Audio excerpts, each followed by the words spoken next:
Behind me is the final resting place of General Winfield Scott Hancock and his daughter Ada.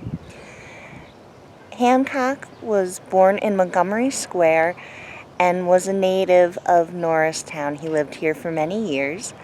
He is most notably known for his involvement during the Civil War. General Hancock graduated from West Point in 1844. He served the Americans in the Mexican War and was later stationed out west in places like Utah and California. When the Civil War started in 1861, he was a brigadier general. He fought in battles such as Chancellorsville, Fredericksville, and he's most notably known for being severely wounded in Gettysburg. Hancock is arguably most notably known for his service during the Civil War, especially his severe wounding during the Battle of Gettysburg. He had been shot in the leg while riding his horse, and although many doctors attempted to remove the bullet, they were unsuccessful. Ultimately, it was thanks to another Norristown native, Dr. Lewis Reed, who was able to finally, months later, remove the bullet from Hancock's leg.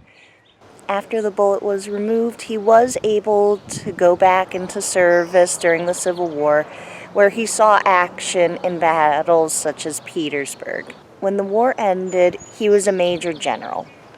After the war, he oversaw the execution of John Wilkes Booth's co-conspirators, and he also served in places such as Louisiana during Reconstruction.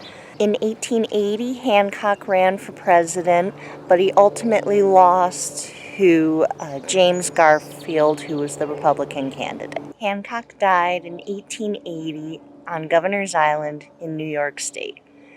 He is currently buried here at Historic Montgomery Cemetery with his daughter Ada. Hancock's parents and his twin brother Hillary are also buried here in the cemetery, but they're not buried in the mausoleum. They are buried in Section P of the cemetery.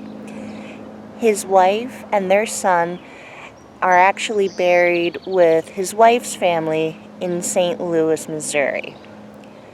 In addition to General Winfield Scott Hancock, there are 3 other Winfield Scott Hancocks buried at Historic Montgomery Cemetery. Both his nephew and his grandson were given the same name.